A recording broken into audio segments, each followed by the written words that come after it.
make it hard when you try to do something else.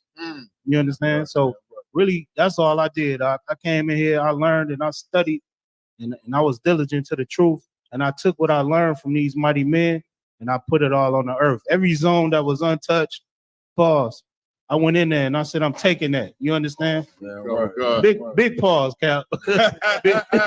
big pause. But that's just what it was for me. If I saw a zone that needed help and I knew I was close within a 2-hour radius, I'm going in there, man. Pause. Right. No Diddy. Right. Man, y'all don't know, man.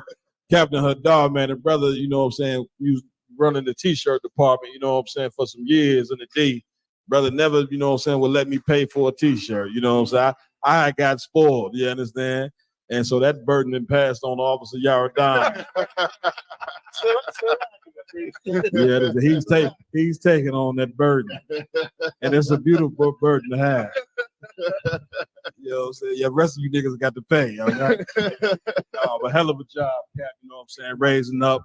We appreciate you hosting all of the I.S.U.P.K, Blacks, Hispanics, Native American Indians. Please come out. You know what I mean? Come see what the Israelites is all about. We got General Hyman later on tonight, 7 p.m. You know what I'm saying? Scripture breakdown. You know that's gonna be powerful. Hey, ain't none of y'all fucking with General Muhammad in the scriptures.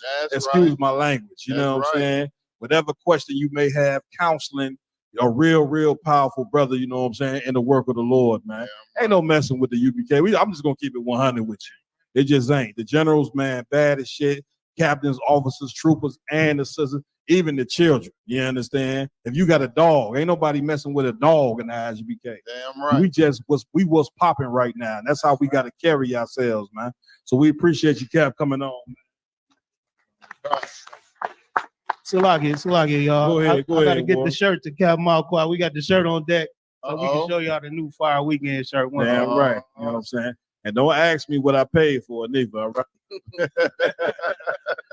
Man, listen, while he doing that, you know what I'm saying, there's another powerful brother that I want to bring up that came all the way, you know what I'm saying, from the northeast of the south. You understand? Officer Yaramayak, you understand? Yaramak, you know what I'm saying? Come on up, priest, you know what I mean?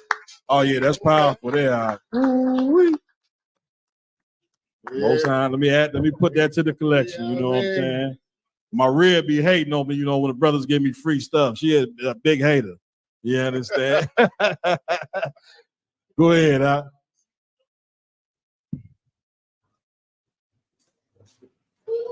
Fire Weekend in the D.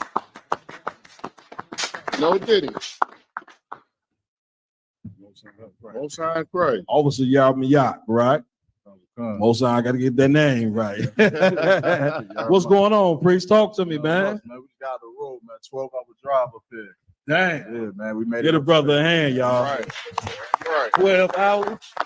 You took the whole 12? Oh, you guys about most high crack. We did it though. Damn right. The mountains we got up here, man, to rock out with y'all. Most high crack. Real popular clothing line in the I.S.U.P.K. Break down that clothing line that you got, and where can we get your gear? Yeah, Khan. So the clothing line is called Javelin. Of course, my name in the Hebrew, it means the Lord Javelin. So I played the line off of that. About this time last year, I went to the Passover, man, and I started wearing my own sweatsuits.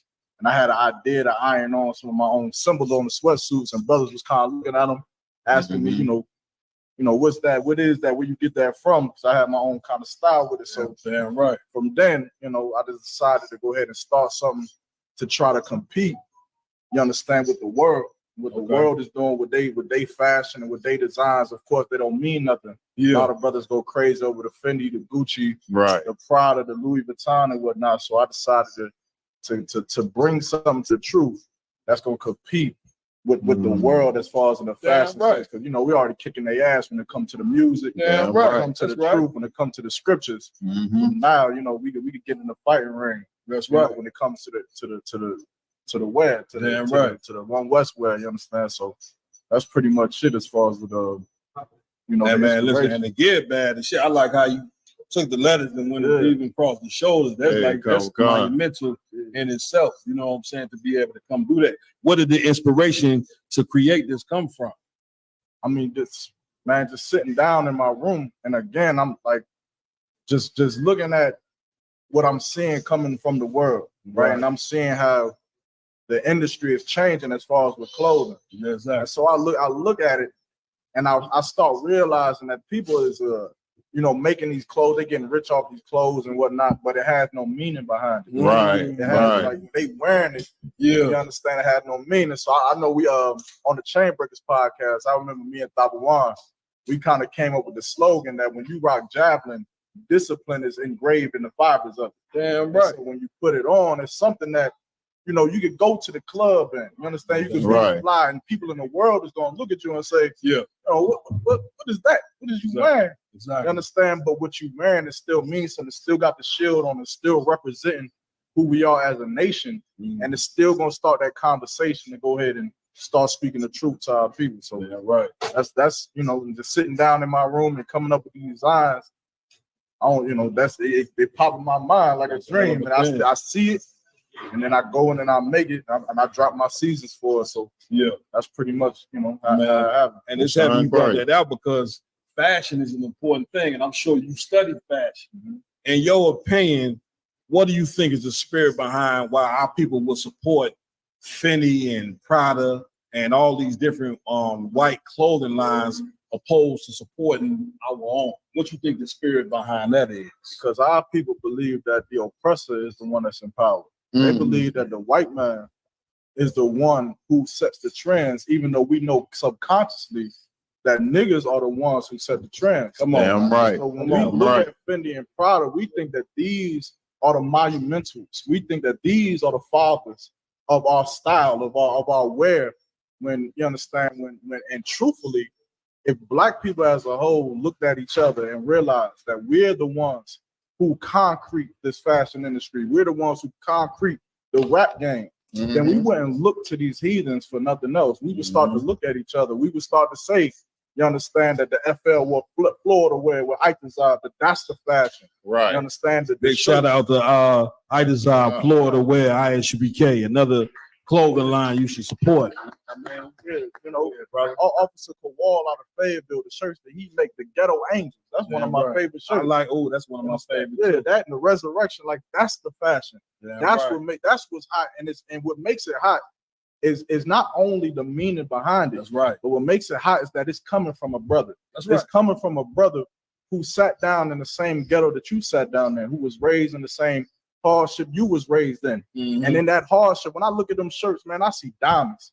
I see jewels because it was molded from nothing. That's right. And it turned into something precious. That Louis Vuitton and that Fendi, that ain't nothing. They got millions and millions of dollars, and they got hundreds and hundreds of people, designers, to come up with that weak ass clothing. That ain't nothing but an F. It's an F on a goddamn shirt, but because we idolize our oppressors so much, we make it something that is not. That's right. When what the brothers doing in the truth, what y'all doing with the music, what y'all doing with the clothing, what y'all doing with everything. That's right. That is what is monumental, and that's what brothers need to cleave to. Damn so right. I decided to step into it and just add my brick. That's all I did. Special. Go ahead. Yeah, kind of could just make one comment. I mean, if you're a brother in the world, of course, brothers in the U.P.K, we rock javelin all the time. That's right. If you're a brother in the world and you wise, you might want to get you some javelin, get you a real nigga university. The type of clothing that we wear is garnished just so much attention, and it's different. And that's what a lot of people are drawn to it. Slugger. I remember back in the day, FUBU was cracking. You understand? But FUBU, remember FUBU? I'm telling my age now, I guess. You know what I'm saying? And cross colors, remember all that? These things went out of business because you rather wear Tommy Hilfiger. Like, we so destroyed, we rather support, you know what I'm saying, white people business than support our own. Right. You get my point? You know what I'm saying? When we need to support our own. Come on, Kodai. Kind of Salagi, sir. Just to piggyback on what y'all saying, a lot of our people, they fall for something called the lure of the exotic. Like they hate themselves so much that they go for something that they consider exotic. Like you might hear Versace or some other bull crap with a foreign name. It's Versace. What's the damn shoes? The shoes, Versace or Huaraches, something like that. So now Cap might not like this, but he has some boots. I told him if you just name them the Hadariala boots, they'll sell for $700. Damn right. You feel me? So that's all. Our people is just distracted by exotic names and stuff outside of themselves. If it was the Jerome boot, it'd probably be $2. Right. You know? Damn right. We dealing with that's it. I mean, the spirit behind buying clothes is that it exposes the self-hatred. Like the self-hatred that exists amongst us is real. You understand? And what do you expect, you know what I'm saying, to learn? Self-hatred is taught by the so-called white man. Right. So what is the reverse effect is that we got to go our extra mile in loving us. Right. You know what I'm saying? Listen, trust me, the gear that brothers and sisters making clothes too. It's just it fits well. You know what I'm saying? It's just as quality as what the white man makes. The problem is that because it comes from white people, we so destroy, and because we worship them, we'd rather buy from them than buy from our own. That's a fact. They put a store up, we'd rather go to their store than go to our store. We'd rather go to their schools and learn from them than learn from us. Right. We are completely destroyed, you know what I'm saying, because of the self-hatred that we've been taught in this place. Also, if I may, like even talking about the so-called black businesses out there in the world or whatever the case may be, they will still start off and try to make it only black this, black that, pro-black or whatever. But after a certain point in time, they will start to water down and assimilate to what the white man's got going on. Right. They'll start throwing, weed, this, popping hose, this, and so forth, such. They will branch out and change their brand to make sure it sells. Right. The one thing about Javelin and diversitymall.com and I.S.U.P.K Florida wear and so forth and such is that it doesn't change. Exactly. We're not going to assimilate for sales. We're not going to change the foundation of what we built just for some cash. Right. You understand? It's one west of the step. Right. Damn right. Y'all got anything you want to say before we close this thing out? That's a heavy point that I wanted to touch on. What all of y'all really just said. Go ahead. Is that like you'll never buy a Javelin shirt for $700. Like a lot of people, I think in the world, we chasing that white man status so much that we devalue ourselves. My value ain't in the price of a shirt. My value ain't in the price of whatever I sell you. My value is what product I'm giving you and what it means behind it. I'm trying to give brothers a chance with an opportunity to put some on their back to clothe themselves, and it actually means something. And actually, they can walk into the spot and know that they got something. So when the sister say, "Oh, what shirt you rocking? What shirt is that?" They can say, "Oh, this is a Javelin." She said, "Well, this is my brother. This is a brother. This is a brother who do work for the Lord. This is a brother who do this, that, and the third." Whatever you want to say. That's right. And I think that a lot of times we fall short again, chasing after our oppressor. He want to sell us Fendi shirts for $500. He want to sell us Balenciaga shoes for $800. Right. For a shirt that you paying $500 for a T-shirt that costs $5 to make it some Vietnamese shop. Right. You paying $500 just because it say Fendi. Nigga, is you crazy? Right. That's the I wonder how much money black people even spend on clothes alone. They can fill their wardrobe. Go ahead. They can fill their wardrobe with one shirt of them designer shirts, man. That's great. That's our problem. Instead of sticking together, and not just sticking together, but black people who are in position to produce certain things for our people. Yeah. Be fair. That's right. Understand? Don't overhead your people. This shirt, the shirt you got costs $5 to get it. That's right. It may be cost $12 to manufacture. Right. You gonna sell it for $200? Come on, who you fooling? Come on. Understand? Now you trying to make that, you trying to market that up to a people that's broken. They ain't gonna buy it. They gonna go to Fendi, and you gonna be hurt talking about why we ain't supporting black businesses, because we broken all across the board. The suppliers don't know how to supply, and the people that's buying don't know where to buy from. Exactly. So that's why we need Commander General. We need the Israelite School of U.P.K. Not only just for the truth, but how to live in this world so that we can get back to business. Because right now we ain't handling it.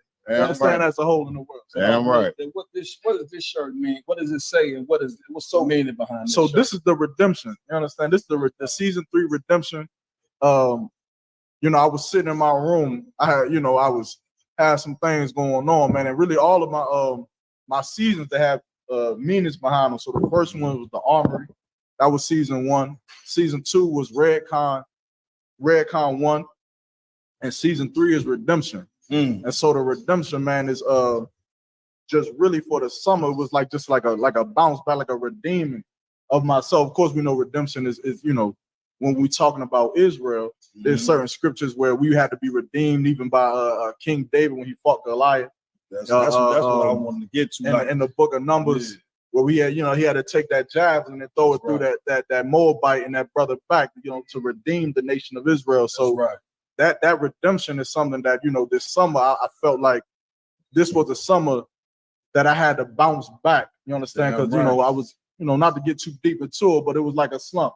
You understand? Like a sort of slump. So I had to bounce back from it. So I decided to name season 3 Redemption. I was gonna come hard. I was gonna come heavy. You came hard. Yeah. Okay. Go ahead, Ron. You understand? Was that it, Pre? Yeah, that's man. Listen, get that redemption. You know what I'm saying, from the brother. Man, we've been had a hell of a podcast. You know what I mean? A great way to end it. You know, when bringing out the t-shirts. Like these t-shirts mean something. You see, Officer my yard, real nigga university. You know what I'm saying? Because we feel like in the I.S.U.P.K, which I know we are the realest niggas on the planet. Damn right, Cap. You understand? Damn right.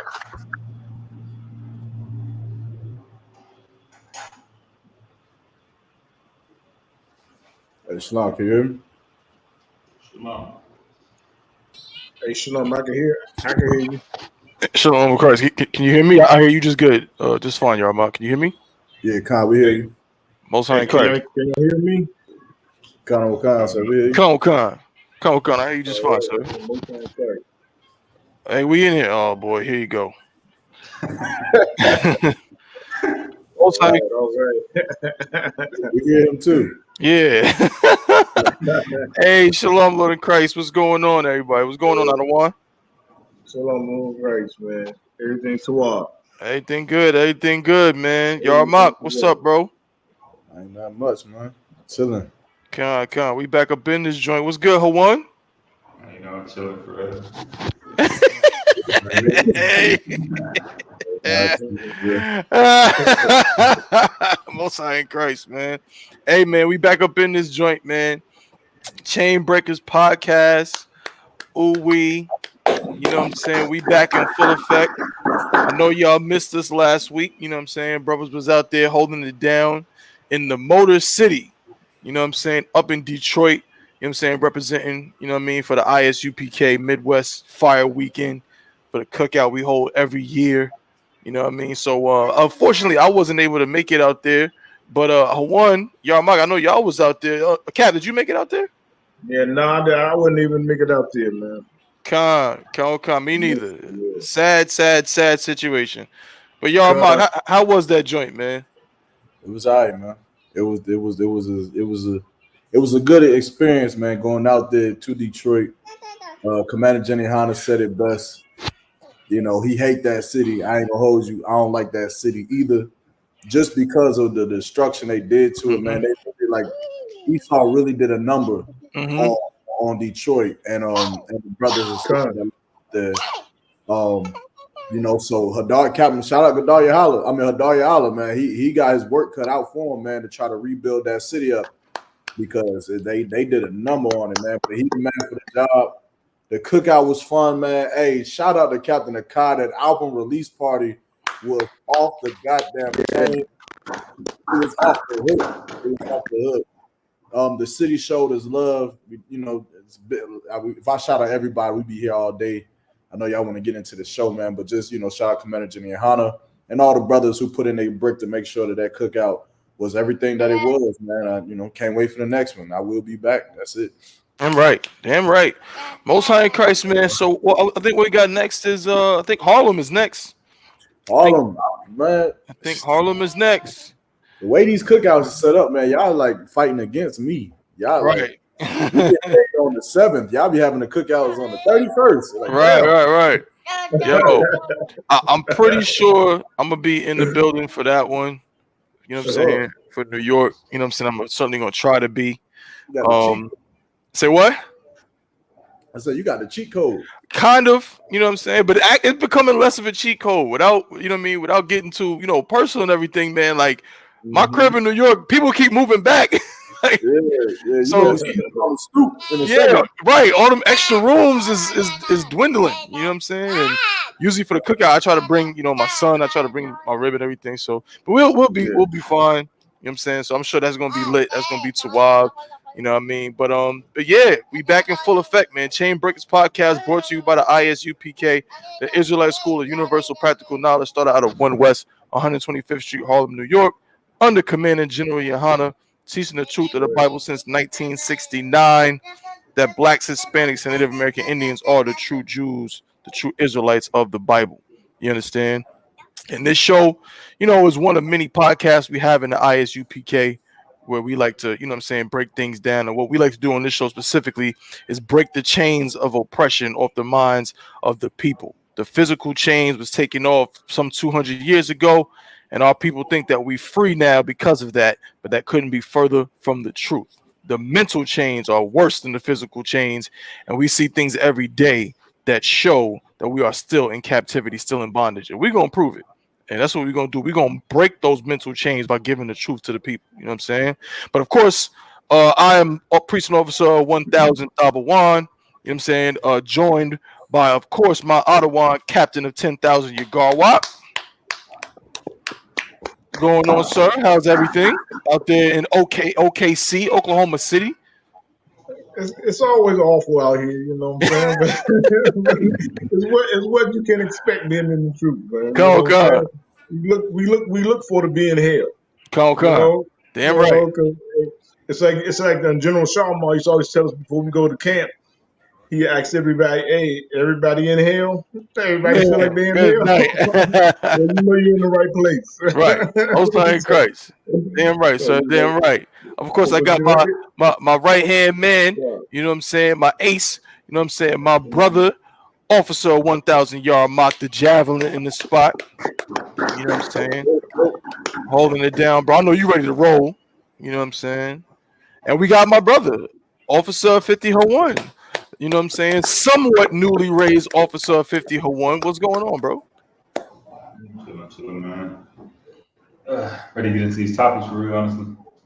Most High in Christ. All right, that is what it is. Let's go. We gonna jump right into it. You about to say something, y'all, Mark?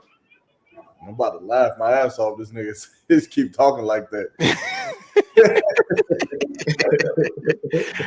No sweat.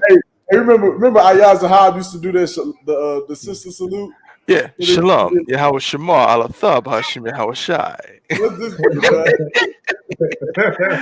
Salaki, my head cover, Salaki.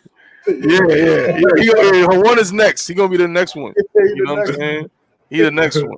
But all right, so y'all, Mark, what we starting with, man? Like, I know you had a whole. Obviously, y'all, Mark, by the way, has been super duper diligent. You know what I'm saying, in dealing with the show, as far as coming up with new ideas and stuff like that. The brother hit me up with different categories of stories, not different stories. Like he broke up the stories into like, okay, these are like article stories. These are like Facebook stories. These are broken up like that, bro. So the brother's been coming up with the heavy topics that everybody likes to hear. So which one of those would you like to start with first? And then we're going to introduce a new system that we got in place. You know what I'm saying? We ain't going to show y'all just yet, but after we do the first topic, you'll see. Or well, basically during the first topic. But what you got, Yarmak?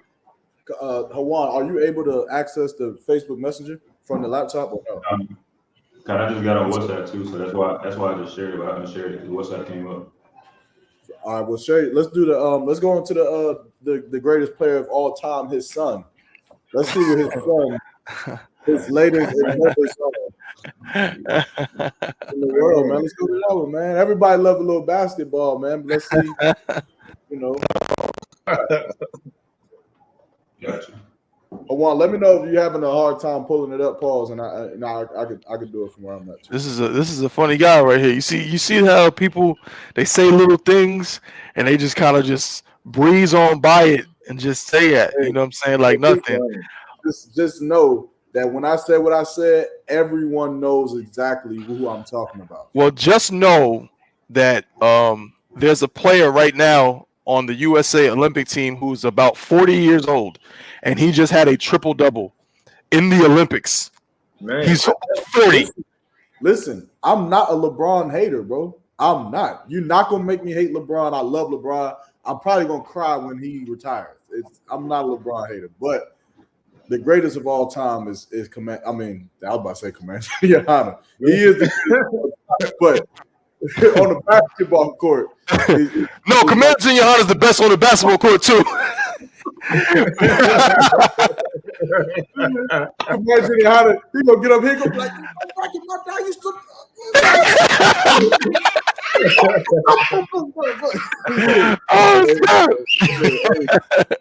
Hey, probably though, man. I wouldn't put it past him, man. But right. It's definitely MJ, man. MJ, no sweat. Come on, man. Okay, no sweat. We'll talk about it. But what happened? You said something happened with MJ's son. Yeah, Juan, I'm about to. If you ain't got it, I'm about to pull it up myself. Yeah, what's going down?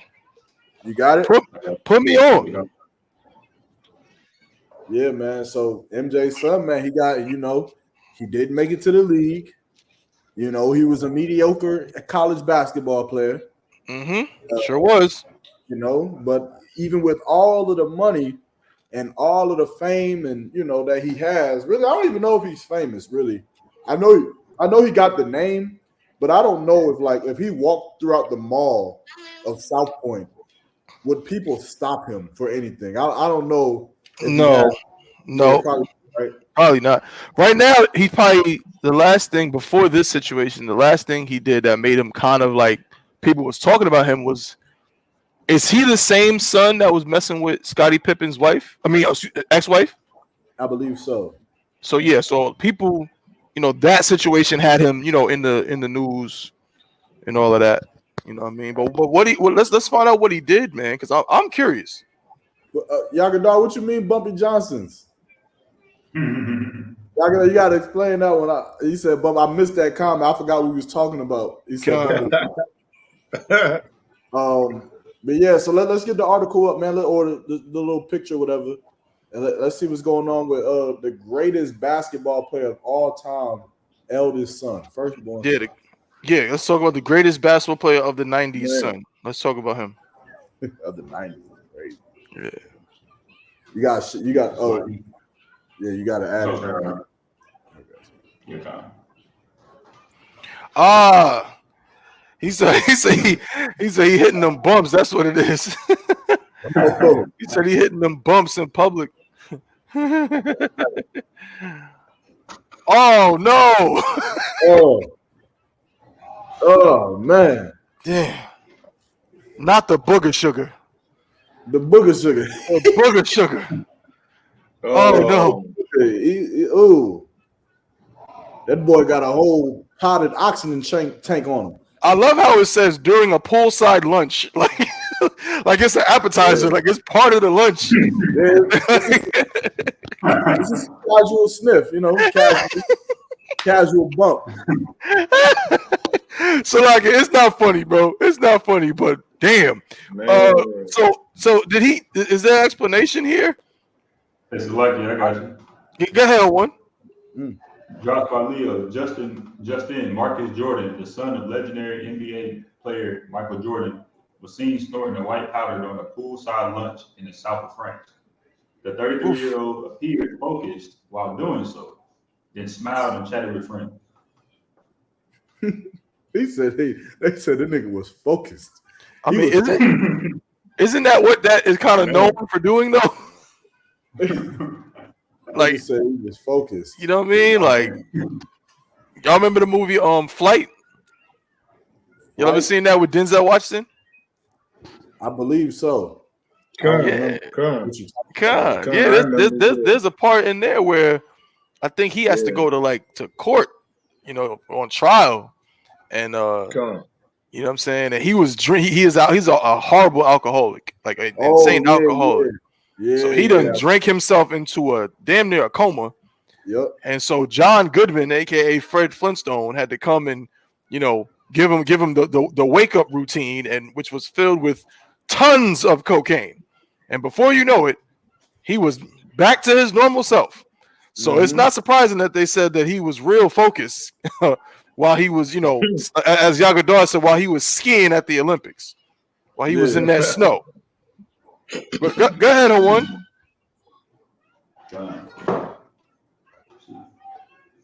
I think that's it on the explanation. Description, right?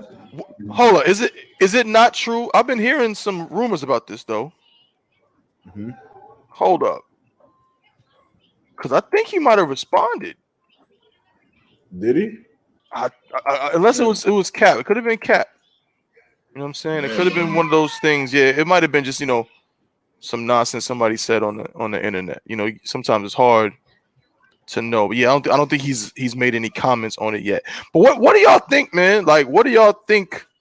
You know, about is it even? I mean, he's a son of a big time celebrity. He has money. He's dating another very, you know, wealthy person.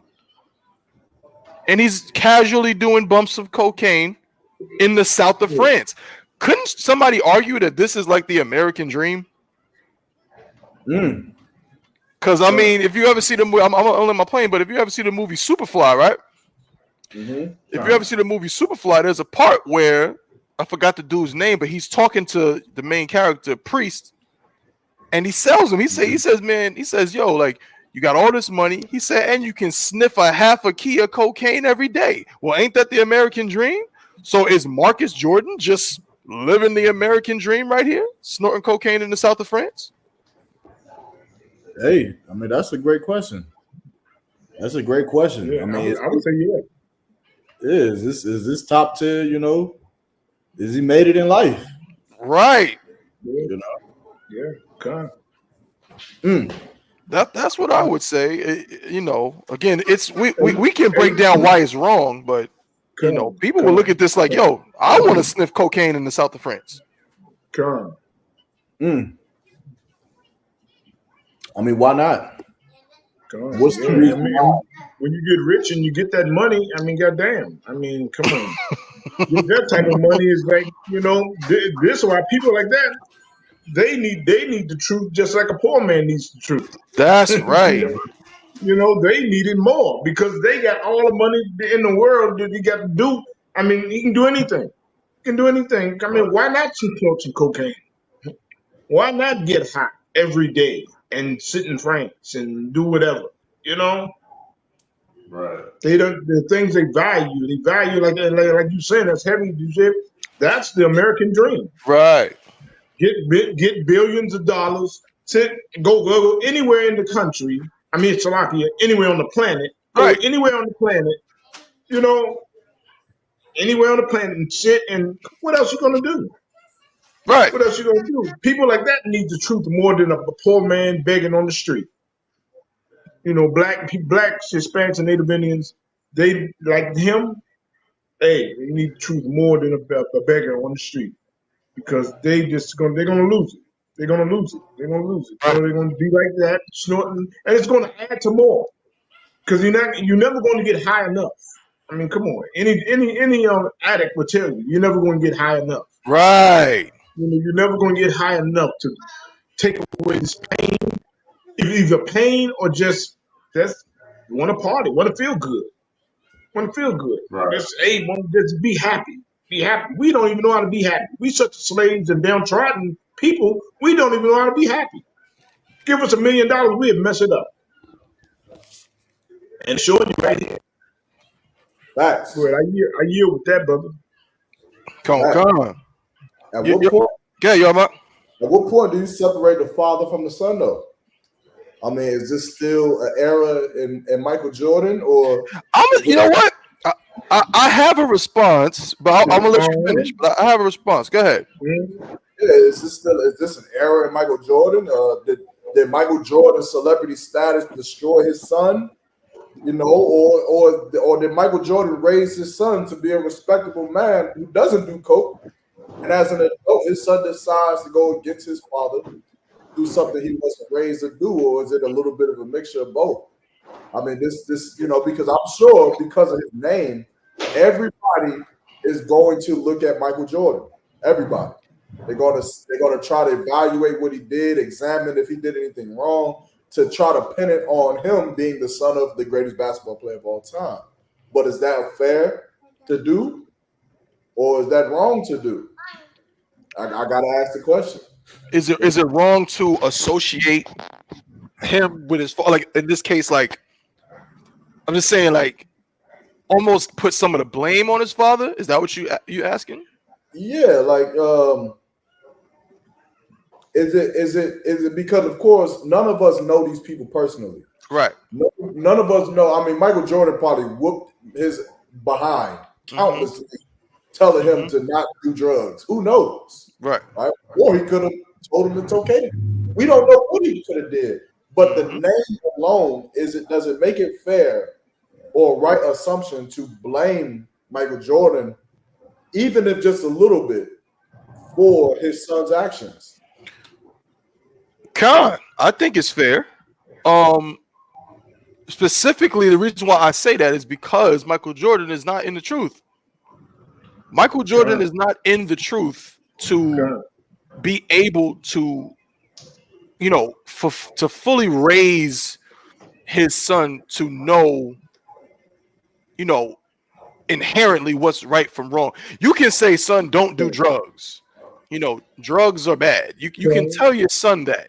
But it's not the same thing as telling your son that doing drugs is a sin against the Most High. You know what I'm saying? It's not the same as teaching your child, you know, as the scriptures say, raise up a child in the way that he should go. You know what I'm saying? I'm paraphrasing, and you know, as he gets older, he won't depart from it. So Michael Jordan didn't do that. He, you know, probably raised his son to the best of his ability, around celebrity friends, and you know what I'm saying? And he had riches, he had access to things. I can only imagine that there's going to be a little bit of entitlement with that to some degree. And again, with celebrity comes these vices, these temptations. Like, and that's the other part to it. So, and I'm gonna land my plane, but someone could say, well, I mean, what's he doing that's that wrong? It's not like, at least from what we know, we don't know if he's, you know, some kind of, you know, drug addict per se. Somebody might have just been passing around the party powder, and he might have said, oh, I'll take a bump. And there you have it. You know what I'm saying?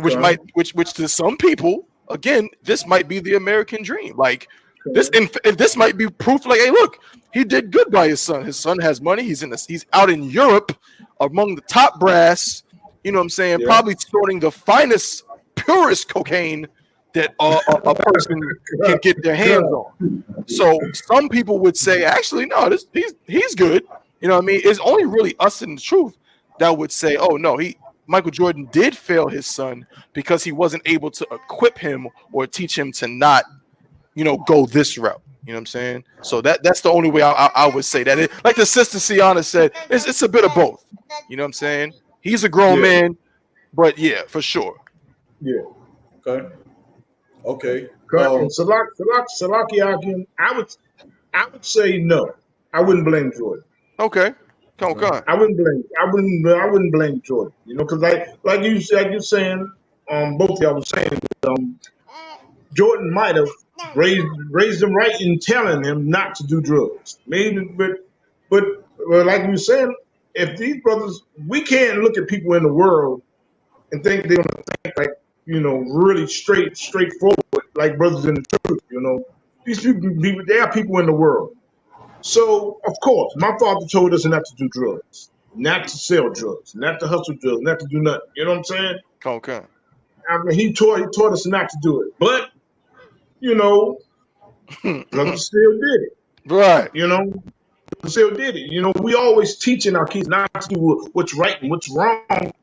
But what's going to save us? What's really going to save us? None but the truth. We know that, right. You know. That's right. So we can't look at Michael Jordan and say, yeah, he did a bad job. Well, of course, he probably raised his kid with values, you know, proper values that don't sell drugs, don't hustle, don't snort cocaine, you know, don't do this, don't do that. But we're not going to really, come on, you're not going to really listen to Pops after you say that. Right. Come on, you gave me millions of dollars. He probably got a bank account with spending money, over 10 million spending money. That's right. So he can sit in France and Paris or whatever and snort cocaine. And he look at Mike and say, Dad, how can you tell me I can't do this? Got all this money. What else I'm going to do with it? Am I going to go to the ball? He going to party. He going to do whatever. So I wouldn't exactly blame Michael. Mike for what his son is doing, but it's like you said before. I mean, that's part of the American dream. Get all these millions. You living on millions. You can go anywhere on the planet. Right. What else? You gonna fault him for snorting cocaine? All these things out here, all these elements out here for you to go and be wicked, and we're gonna blame them for being wicked. And they don't have the truth. They don't have the truth. They don't have the thirst for the truth. They don't have the hunger for the truth. They don't even understand it. Like, what them niggas doing? Them niggas, what are they look at us like we crazy, And we're gonna tell them you can, and they'll look at me, and if I say, hey, I'm gonna help you out, he'll look at me like, you gonna help me out? Nigga, how can you help me out? I got millions of dollars. I got a bank account with over 20 million in it. Well, how can you help me out? So it's it's tough for our people. We know about the curses. We know about the curses. We gonna blow it. Right. We gonna just be jacked up. You can give us all the money in the world. We still gonna be jacked up without the truth following the Most High. That's right. Man, I yield, brother. Come. Damn right. Yeah, that's heavy. This is heavy, man. So that was my question. My thoughts on it. I think it's a little bit of both of yours. I think that you definitely can blame Michael Jordan only in this sense. Michael, I feel like, and it's kind of like a two. It's confusing because when you're coming from where MJ comes from, where you're coming from, where LeBron James come from, when you're raised in a society that is designed to be against you, and you're raised in oppression, and you're raised in poverty, and so on and so forth, your only way out is what you see has worked to remove. Like, Dr. Juan, me and you was having this conversation, I think yesterday, about how when we look at a baby, and we see how a baby takes a fork and tries to stick it into the socket. Because we're adults. We think of that baby like you're retarded. Like there is something wrong with you. But something in us can remember what it may have been like to be a child. Right. The curiosity to see what happens if I stick this metal fork in this outlet. That level, I can understand it. And so being a Michael Jordan or a LeBron James, I can understand why they put like the Bible says this. The Bible says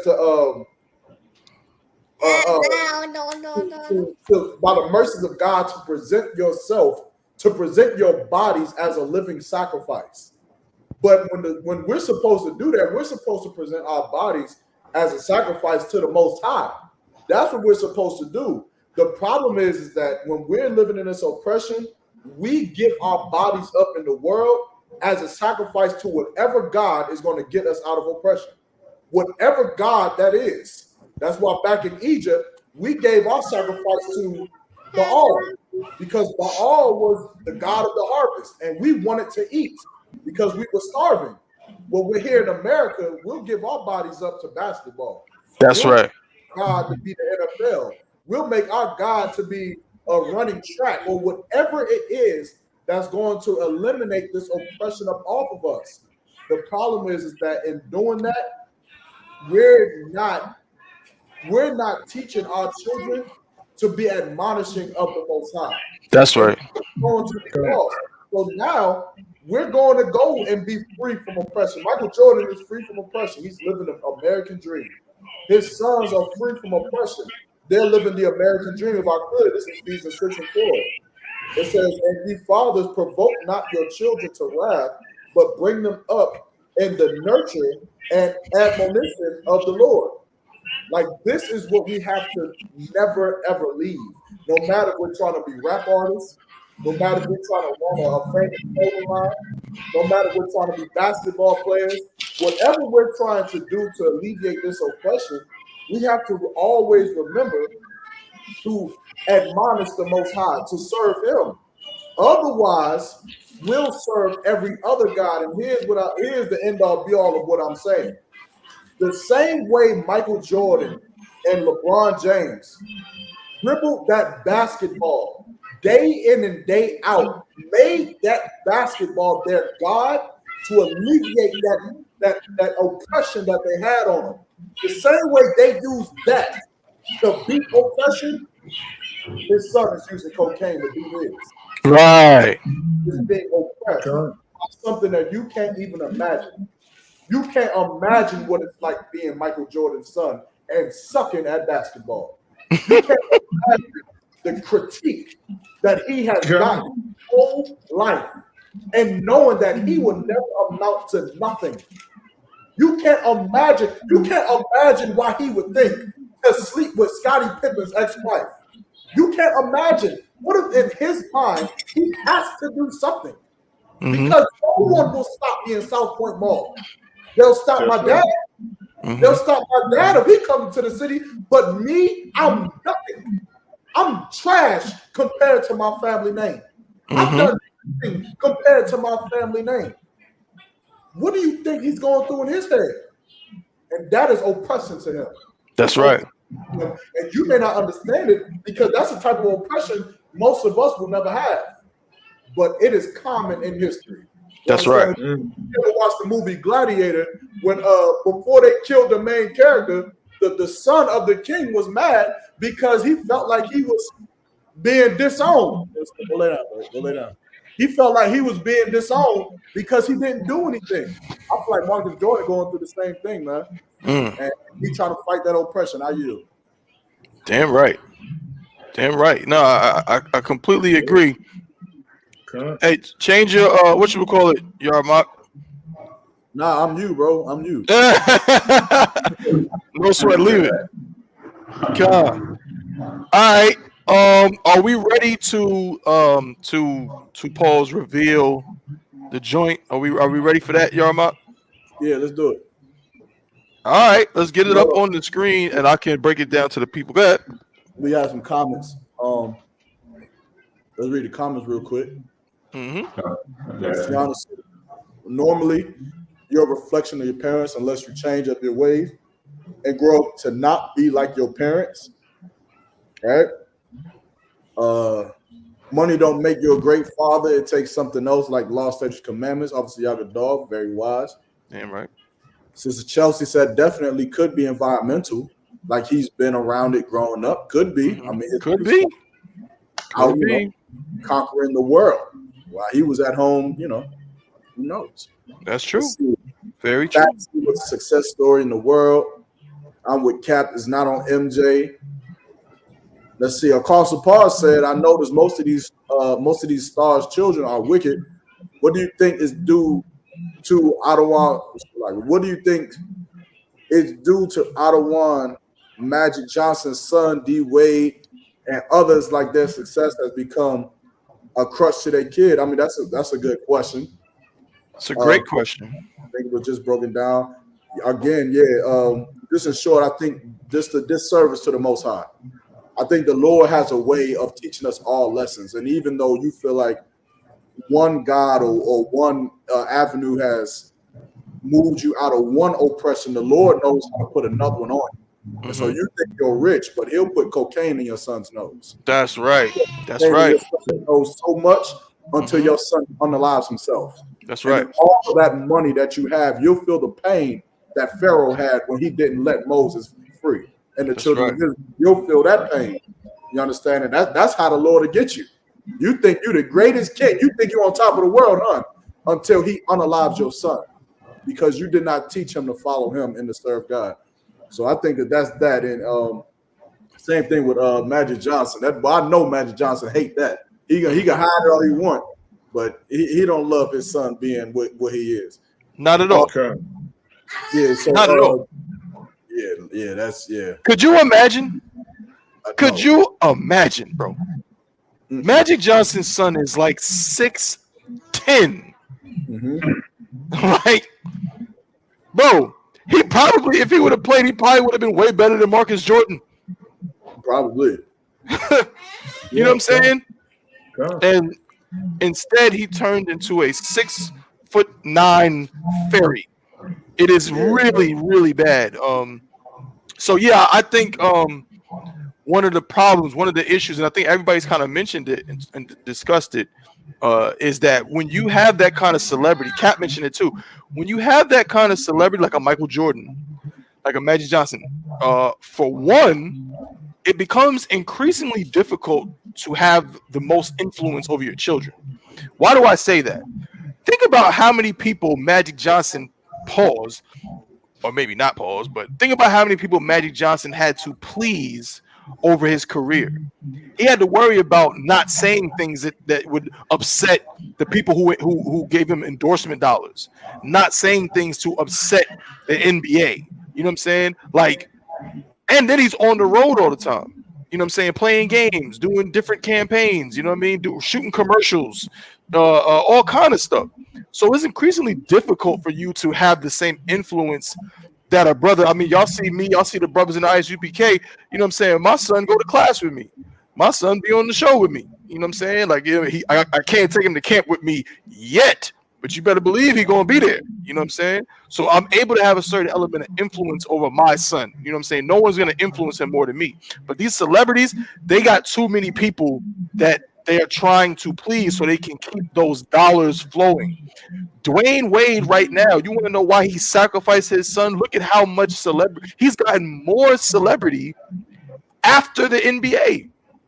He's gotten more celebrity. He's been on the cover of more magazines. You know, how many years after he won league MVP? Well, he never won league MVP, excuse me, finals MVP. All because he's appeasing certain ideals, you know what I'm saying, in the public. So a lot of times, to answer your question, of course, Sapar, is, again, these people's parents become addicted to money. They want to get out the hood. Dwayne Wade is from the ghettos of Chicago. You know what I'm saying? Magic Johnson is from Michigan. These people, LeBron James, these people want to get out of their situation, and then they get the dollars, and it's like a junkie. You give a junkie money, what you think he's gonna do? You think he'll become a good, upstanding citizen? No, he's gonna become an even bigger junkie. So now that they're addicted to the dollars, they're gonna do anything to keep the dollars flowing.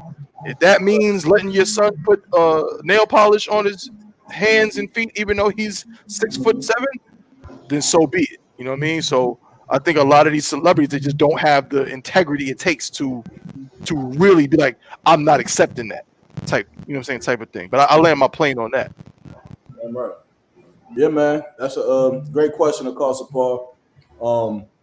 Next, we're gonna get into another feature that we're getting ready to add to the Chain Breakers podcast. We're still working out a few kinks. Let's go. And y'all better participate, bro. I'm telling you. There's 15 of y'all in here, 15 and 17 of y'all watching, man. Y'all gotta rock out with us. Here we go. I'm gonna share my screen. Can you see it? Con. Woo! There it is. Yeah, man. Right. Yeah. Listen, man. Y'all say it all the time growing up. Jesus, take the wheel. You got the wheel right now. You can drive the boat. Go ahead, man. Click that link, right? Or take your phone, scan that QR code. If you scan that QR code, you can go and you can choose what topic you want us to discuss next. Or if you don't want to scan the QR code, just go to slido.com. That's SLIDO.com. Type in the number 7048869. One West. You understand? You know how it is. Click the answer choice that you want to pick. You know, we're gonna give it about what, a couple minutes, stop on what you think? Yeah, we're gonna give it a couple minutes, give it like 5 minutes or so. It's easy work. Yeah, I know. I'm gonna take a little 2-minute break real quick. I don't know if you brothers want to stay up here and talk, but and then when we come back, we're gonna see what y'all voted, what y'all want to talk about, and then we're gonna talk about, man. Y'all decide, man. It's in y'all hands, man. So again, shout out to Officer Tabawan for coming up with this, man. He manufactured the whole thing. Officer Rock as well. I think he had the idea as well. Absolutely. Shout out to Rock. Yeah, shout out to those brothers, man. But y'all know what to do, man. Let's do it. Don't wait on me. Do it now. Right. What if on that commercial site. You're on the couch right now. You're not doing anything. With Right. Go ahead and click the link, man. What are you waiting for? Call the number. Stop waiting. But I'll be back. Damn right. Con. So yeah, those are the options. You can scan that QR code, right? Or you can just go to the website and just type in that number. It'll take you right to the page where you can submit your answer. You click which one you want. Oh, we already got one. Oh, Most High in Christ. Congratulations. You are the first person to do the vote here on the Chain Breakers podcast. All right. So these are the options for the topics that we're going to be discussing next. Who is the prize? The man or the woman right now has 100% of the votes. If you want something else to be the topic, you better get in there and cast your vote. You know what I'm saying? Before that's going to be the one that takes it away. Again, shout out to Officer 5000 I rock over Durham, North Carolina. You know what I'm saying? He's the one that he basically sent me on a mission to find something like this. And I was able to do it, and here we have it. I know that Commander General YAHANNA has been interested in this as well. So we think of this almost like a test run. You know what I'm saying? This might be something. I see Yagadar say he's gonna be borrowing this for VA. The Most High in Christ, bro. Think about this as something you might see in more and more UPK shows, podcasts, classes, and so on. You know what I'm saying? So definitely let us know if it works out well for you. The ease of it, the flow and so on and so forth, because we want to start doing things like this, more often. And even if you see that your choice is winning, you better get in there and choose, because again, it can change very, very fast. Matter of fact, while we're waiting for Yarmouth to get back, I'm a cheat a little bit. I ain't gonna cheat, but I'm gonna cast my vote. So I'm gonna show you how to do this. So I got my phone in my hand. I'm a full screen this. All right, so I see it. So I got my phone. I'm gonna look at the QR code on my phone. Boom, scan it. Right. Of course, my child is being bad. He's of course 2 years old. So y'all know how that goes. I got a 2-year-old boy. Y'all know the vibes. So once I scanned it, of course, it took me right to the page. I know it's kind of hard for y'all to see, but it took me right to the options. So let's see which one I ain't gonna tell y'all. Let me see which one I think we should discuss. I guess y'all once I press it, y'all gonna see on the screen kind of. Y'all gonna see something change, but I'm not gonna tell y'all. You know what I'm saying, at what point I'm pressing things. Oh, yo, we got a tight race. What? Yeah, I see more popping up. More popping up. Oh man, look at that. Snap. It's locked in. Sure. Look at that. Yo, y'all better come through with it, man. Y'all better come through with it. So right now we got a tight race. Oh man, that one's coming up too. Should a woman be allowed to teach the Bible? Some people want to hear about that, man. That's a hot topic. A lot of y'all go to church, you know what I'm saying, and listen to what do they be calling them, female pastors? What do they be calling them, prophetess?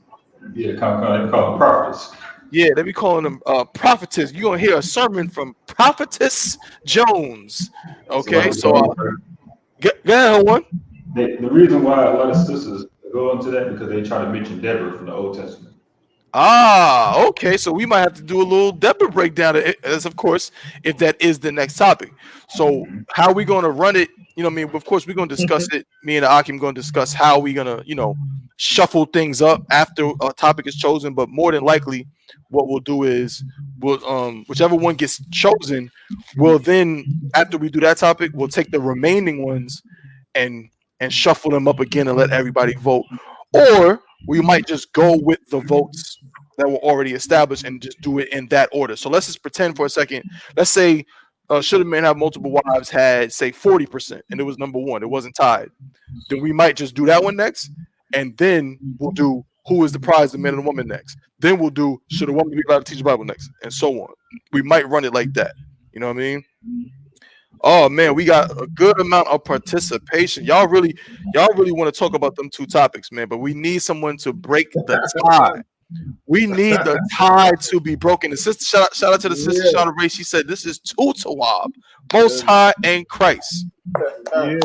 Yeah. Right. Mm. I don't know, man. It's a tie. I don't know. Somebody got to break this tie, man. Somebody didn't vote. Somebody get up there and vote, man. Yeah, we got we got a good amount. And also when you go to it, the beauty of it too, when you see it on your phone, you can see how many people participated as well. And speaking of the devil, Yarmak just said, talking about sticking a fork in a socket. My son is over here playing with an iPhone charger. Nazar, give me that. See? And now he mad at me because I took the iPhone charger. They mad at you. The audacity, right? These kids, man. All right, so we're gonna give it, I think, 2 more minutes, Yarmak. We'll give it 2 more minutes. We'll see if somebody breaks the tie. If not, you know what we might have to do for the tie? That we might have to flip a coin or something. What you think? Yeah, flip a bottle cap. Flip a bottle cap. Speaking of a bottle cap, who got the tequila? Who's sipping something, man? Come on, Yarmak. Don't tell me you're not sipping nothing, bro. I don't have the support that you think I have. Come on, man. Hey! Nigga, hell no, that was a wand, bro. Hey, man. Okay, so we still got 1 minute left before the poll is closed for now. I don't have the support, man. I don't got nobody who said, damn, Yarmak, you really are a great brother and a great man. And I know you got the Chain Breakers podcast coming up. And I know you're going to want some tequila. Let me make sure that you have some tequila, so that you can have it. I don't have that. Well, shout out to Officer Hawan. He did text me and tell me that he bought me a beer. So shout out to him. I do got beers though. Hey, but I don't. Nobody decided to get me no tequila though. Hey, man, it's all good, man. You know what I'm saying? What you need to get some of that Wild Irish Rose. Hell, that's what you need to get. You know what I pretty mean? wild down here. If you want to step your game up, baby. You want to step your game up, you need that Wild Irish, baby. I'm a fan. The polls are officially closed, mother. No, y'all didn't vote what I thought they was gonna vote, son. Hold on. Zabawa just got in here. We gotta let Zabawa vote. Hold on. What did you think they was gonna vote? Bro, I thought people was gonna vote if at what point is the marriage bed defiled, bro? I thought that was a quirky one. Like, they're gonna be like, what are they talking about? Hold on. No, bro, you should have. You know what's funny? You should have already known. You should have already known. I did it. What does anybody want to talk about? You know what I'm saying? We had about like 13 people vote. It had to be 11 of them had to be brothers. Had to be, because multiple wives is just not going away. It's just not. Hold on. And I was thinking about wives. I'm still kind of surprised. I definitely was thinking multiple wives, but I'm still kind of surprised that it took off like that. Everybody went in to talk about it, I'm to be honest, I'm not because even the sisters be kind of like, let's talk about multiple wives. I need an explanation. Yeah, I need an explanation for that. Because on the brothers, because I feel like the sisters be up on that too, like wanting to talk about it. They want an explanation and shit. Oh, they got a million questions.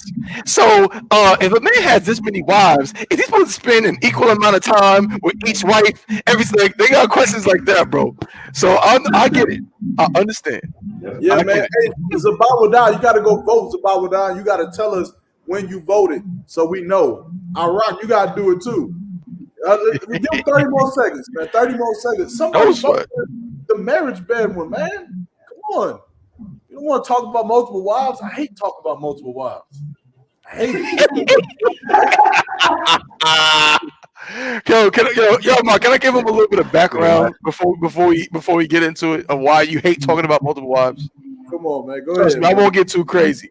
You got it. Bro, when Yarmak first became an officer, right? And we both was young. I became an officer after him, but we both, we was coming in around the same time. And he just had this reputation for like, every when he used to teach the Tuesday class, his brotherhood class, and that topic would just go crazy every time.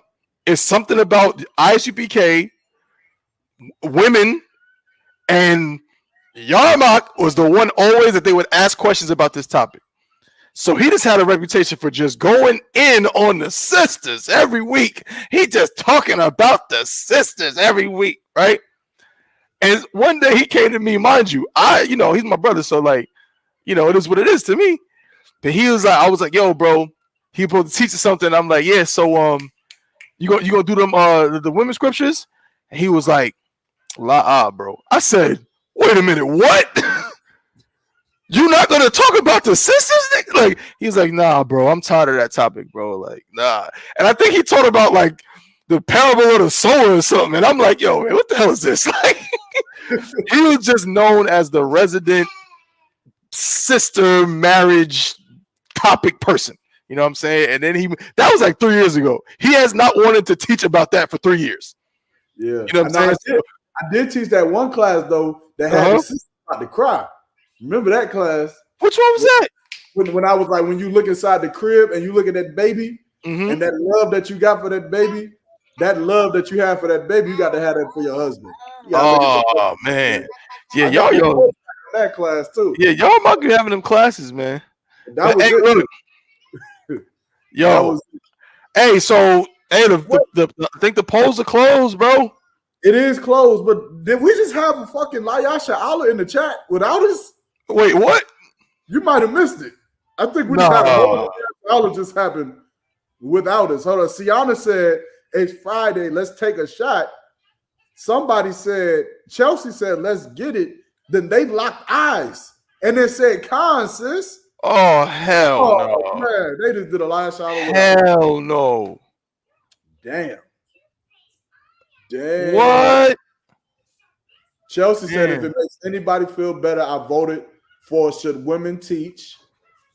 How about everybody tell us what y'all voted for? Tell us what y'all voted for.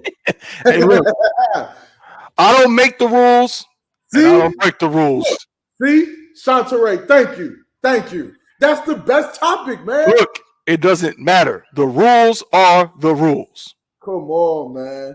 People want to know what we talking about. People obviously, you want to argue this? I don't care what they said. I know what they want to know. I know what they want to talk about. They don't know. Hold on. I think I'm not saying you, but we have to think about the nuance here. This is actually a very good question. Okay. Because the question is not, is a man allowed to have multiple wives? The question is, should a man have multiple wives? That is a different question. I think that is a great question. Okay. And it is what the people want. Obviously, you about I.S.U.P.K. Obviously, it's what y'all want. Y'all tuning in, so we got to give the people what y'all want.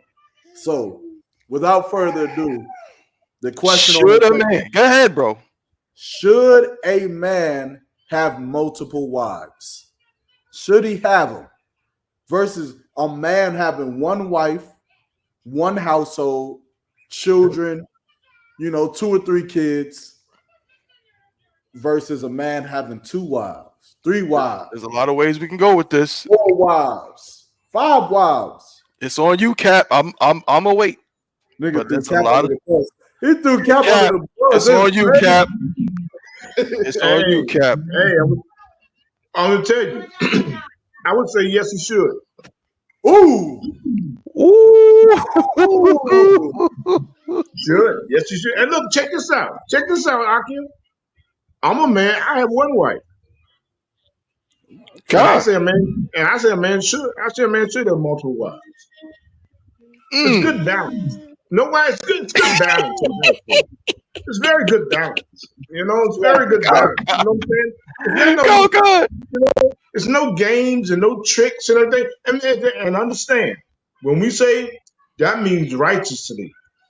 That's not right. Out here in the world playing games. No, I don't think that. I say righteously. My brother, he should. He should. That's right. Should and it work out good. It's a beautiful. When you do it right, like the I.S.U.P.K, you would see people like General Hazian, and you'd be like, wow, General Mahayman. You see the generals like, wow, like, see the way it works. You see the way it's working. Their wives, and the way they are. You know what I'm saying? You'll see the beauty of it. Be like, hey, that's it. You know what I'm saying? And then sometimes it don't go. Sometimes it don't go with peaches and cream all the time. That's right. Sometimes, hey, you got to get a little counsel on it. Brothers got to come with a little counsel on it, and you know what I'm saying? You should always get counsel anyway, but it'd be good, but I feel the brother, it's good for a brother to have multiple wives and stuff, And really, and like with me, I'm past the lust-filled age of, hey, oh man, she's bad, hey, I'm going at her. You know what I'm saying?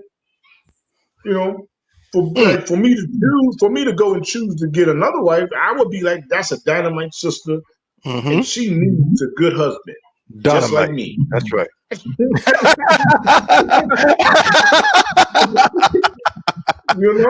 Oh, snap. You know what I'm saying? That's the way you gotta look at it. You know what I'm saying? I'm not, like I said, we gotta be, as men, we gotta be past the stage of, oh man, she's bad, and then you be irresponsible, then you go and do something, and now you in 2 councils every week. 2 marriage councils every week, and it's going crazy, and you made a mess of it out of the thing. You know what I'm saying? Right. Do it properly and with good, with good sense, good taste, and it could be a beautiful thing. It could be that multiple wife thing could be a beautiful thing. You know what I'm saying? That's right. And it'll work out because why? It's a lawful unto the Most High. You can't go wrong. You can't go wrong. But don't be stupid. Right. Brothers and sisters. Don't be stupid. Don't be silly. Don't be irresponsible. You got to be responsible with that. That's right. You know what I'm saying? I admire brothers over me and brothers under me to have multiple wives. I'll be like, y'all amazing. Your mom, he's amazing. You know what I'm saying? And you got to go like type of stuff like that. You know what I'm saying? But it's like, it's a job. It's a job. You know what I'm saying? And that's right. And I always tell brothers, I always give brothers the analogy of when Christ is passing up those crowns. Right. And you've done everything right in the truth. You've done amazing things. You've raised up so many cities and everything, but you treated your ribs like terrible, awful. And Yahweh tried to get to you, and he passed you up. So you did everything. He numbered the things you did. You did all these type of things. You did this and that. But I can't give you this crown because why? You treated your ribs awfully. Right. In an awful manner. Terrible. So I can't let you have this crown. That's right. You know what I'm saying? So you got to think like that, you know what I'm saying, when you talk about getting multiple wives and stuff like that. But it's a beautiful thing, and I think, brother, go ahead and do it. That's right. Get down. You got more women than men. That's right. Somebody you're gonna have to step up and have multiple wives. You know what I'm saying? Like me down the road, I don't know where it's going to be, but I'm saying it's like nothing you can go and say, oh, I'm never going to do it. I'm not going to do it. You know what I'm saying? Right. Right now, me and my rib, we have a beautiful marriage. That's right. Damn right. Shout out to and I wouldn't say, I'm not going to say, oh yeah, I would never do it. No, I wouldn't say that. And that's not right. That's unfair. That's unfair. Mm-hmm. To both of us. So with that, I yield on that, brother. It's about to screen record you right now, and it's going to be titled Captain Yagarwab says that brothers are not going to get a crown.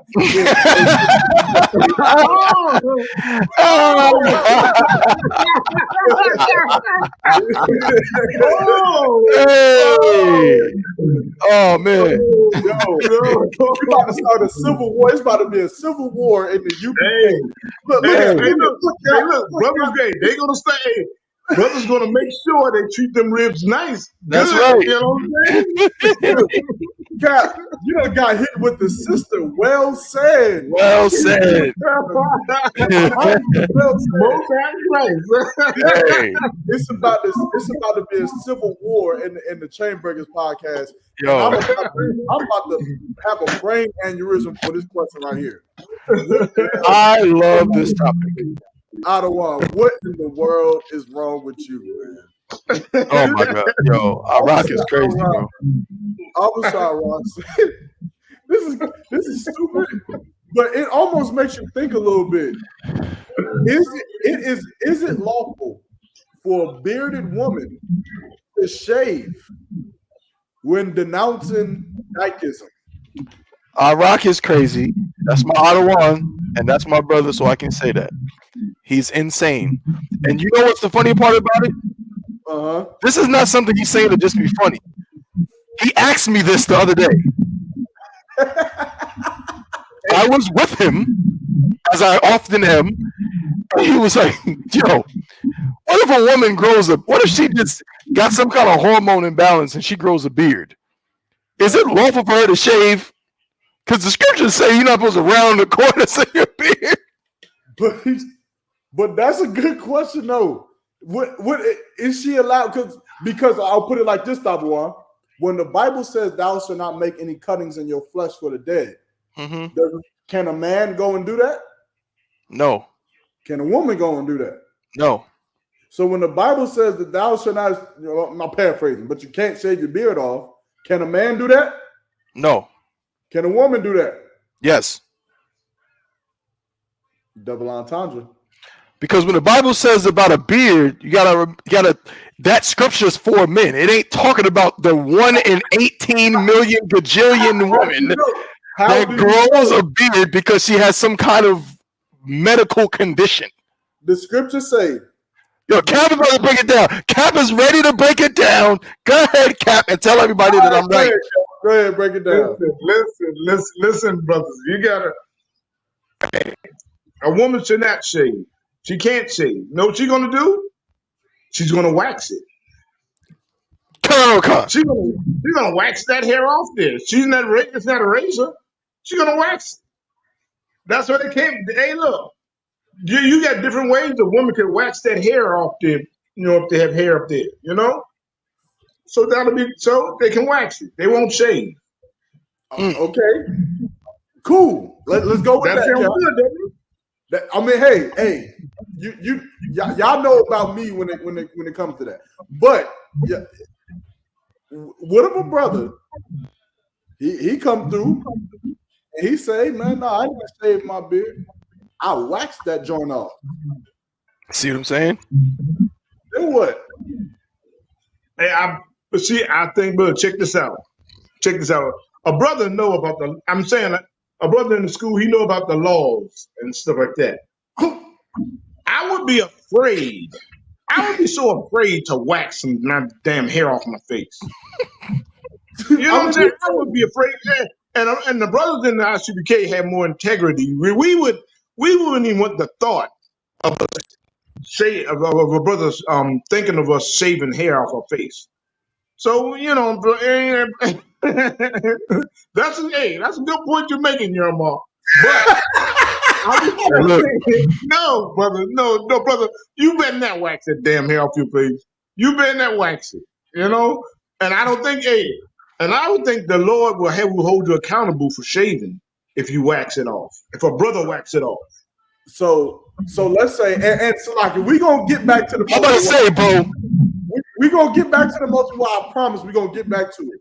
But say a brother marries a woman and she got a beard, like she grows a beard, and the brother tells her that she is not allowed to shave that beard off because it's unlawful. But that woman don't want that beard. Does she have to do it, or does she have to keep that beard? Hey man, come on. A woman should. I'm telling you, I would have to say, that's not good, man. Brother, then we gonna now we're gonna check. Now I'm trying to check. I'm gonna check the brother out now. You know what I'm saying? I'm gonna examine the brother. Why the hell you want your mother, your rib looking like G.I. Joe? You know what I'm saying? You know, but come on, man. I would give. That's what I'm saying. That scripture is not for a woman. Hey, look, just like I said, just get counsel. I would tell that brother and that sister, let's get counsel. You know, and let me be your kid. Let me be your counselor. Because I'm gonna get on both of you. I'm gonna get on you. I'm gonna get on the brother about why the hell you want your real rib with a G.I. Joe beard. You know, why you want your rib looking like that? You know what I'm saying? You know, it's like, you know, come on, man. You know, it's, you know. Hey, look, sis. We would get counsel. I'm just asking the hard questions, man. That beard is gone. That beard is gone. You know what I'm saying? Don't make me go look up the Hebrew word and find out that the word for beard is a masculine noun or something that shows that when it's talking about it, it is not talking about a woman. I will find it. Okay. If I'm dealing with a sister, she ain't. I don't care what. And I've seen it. We all know we've seen it. All of us got that one auntie. You know what I'm saying? Let's be real. Everybody got that auntie, or you know what I'm saying, or that family member you seen at the family reunion, and she's a sister that if she don't do nothing, she gonna be looking like, you know what I'm saying, she gonna be looking like Aaron up in here. She gonna be growing a beard down, you know what I'm saying, coming down like this. Everybody knows somebody like that. It happens. But I'm telling you right now, ain't no sister supposed to have no damn beard. All right, Salakia. All right. Okay. She's supposed to have a mustache. Not if she my rib. Is she supposed to have armpit hair? I mean, that's different. Okay, all right. Oh, all pause right. though. Don't think I'm saying that. I'm saying that I'm just, you know what I mean? I'm saying welcome to the Chain Breakers podcast, man. I'm gonna ask all the hard questions. I promise you, ain't nobody on no other podcast talking about armpit hair. I promise you, bro. Nope. This is the only place you can get those questions answered about armpit hair and sisters with the mustaches and the beards who are trying to change their life from dykeism. Come on, man. So, and this is my last question. We're gonna get back to the topic. You got a woman, and she got a hairy mustache, hairy stash. She got hair coming out her ears. Yeah. Or I don't know. She got hair on her fingertips, and you don't like it. You like her. You like her. She got a vibe. You like her, but you don't like her hair. How do you deal with it? Or do you tell her, hey, you got to get rid of that? You got to get rid of that. And then how do you do it? Don't all answer at once. Like I said, Salakia, like I said, hair where it's not supposed to be on a woman, you know, she can definitely wax it. You know what I'm saying? So you definitely tell her, hey, you got to, you know, go ahead and you gotta wax it. You gotta wax it. You know what I'm saying? You know, come to it with a whole lot of taste. You know, just don't bombard and say, hey, cut that. I'm tired of seeing that. You know, it's irritating me. You know what I'm saying? That hair is just irritating. You know, and I'm standing here with little razors going in, trying to, so just, you know, really, or get counsel. Get counsel on that hair. You're gonna definitely have to get counsel on that hair. You gotta get counsel on that hair, and I'm telling you, boy, in I.S.U.P.K, we know how to, we'll really counsel, and we will get to the bottom of it. Get to the bottom of it, and the brother and the sister will thank you for it. They will thank us for it. You know, they'll be like, hey, you know, the water, you know, now I see the light. Or the hair. All right. I do not want to be part of the council. They gonna be in that whole argument back and forth. They gonna say he want me to cut my hair off, but that nigga can't even grow no hair. That nigga, baby face. I ain't got dreads, but I'm planning on growing some. Oh man, let me see. Trooper Nadiab said that his mother said to make her appointment for the spa. You want me to she said, you want me to get rid of this beard, You better make me an appointment to the spa and get rid of it yourself. Yo. I'm just thinking about the beard part. I don't think his mom got a beard. I know what you're saying, Nadia. God. But let's not harken on this too much longer. Let's get back on the multiple wife topic, man. Why is it? I have to ask this question. Maybe the sisters can answer me. And I want some honesty. You know how Yarmak, you know me. This is my we bro might right start putting these questions up here so they can answer it because it seems like this is how they want to answer questions. But go ahead. I mean, we could do that too. You know what I'm saying? Because we can make one for the topic and then make one for the question and see how people feel, yes or no, or what their opinion is. Yeah. My thing with this topic is funny. We literally said it when the votes came in. Like, it seems like something that only brothers would be interested in, but it seems like a lot of sisters be actually having a lot to say on the topic, right? Like, they have a lot of questions on the topic. Excuse me. There's a lot of opinions on it and so on. And they be real like, I don't know how to say it, but like, it's just funny. Huh? Pissed off about it? Yeah. Like even when the sisters were saying they didn't want to deal with the topic, they wasn't saying it like, well, I mean, I think this topic is more interesting. They was almost like, man, I don't know they want to talk about no damn multiple wives. Like they was real like upset about it. And I'm like, I'm gonna answer the question and I have a question based on that. Okay, no sweat. And I don't, again, without being too vulgar or whatever, I would like sisters to chime in. When it comes to the topic of multiple wives, I'm curious to women, what is it about it that makes it so like, whether it be, you think about if your man hasn't had another wife or if he does have other wives, you think about, maybe you feel like it's demeaning to women that a man can have multiple wives, but a woman can't have multiple husbands. Answer this.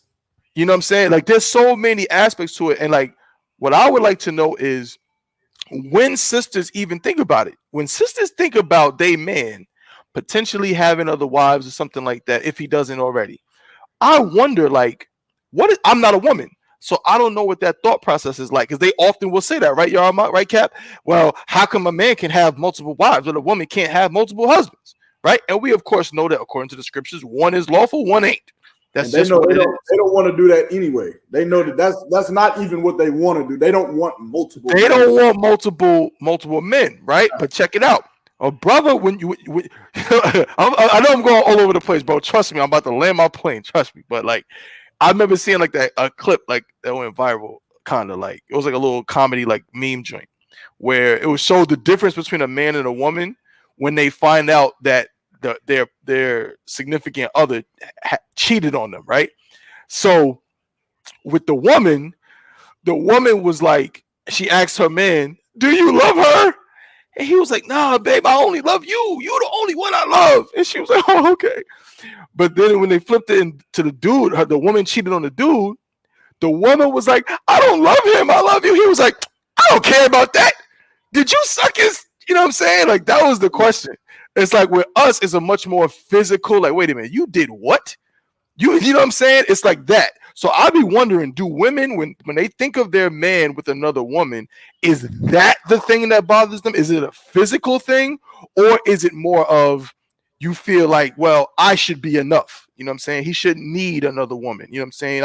Him being with another woman makes me think like I must be less or something like that. So that's my question to the sisters.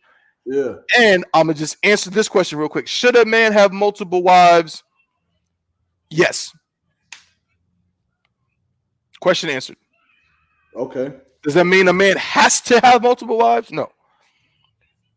But should a man have multiple wives? Is there a benefit to a man having more than one wife? Absolutely. 100%. Let's read the comments a little bit, then I'll answer the question. Please. Right? Let me see. We did with the spy.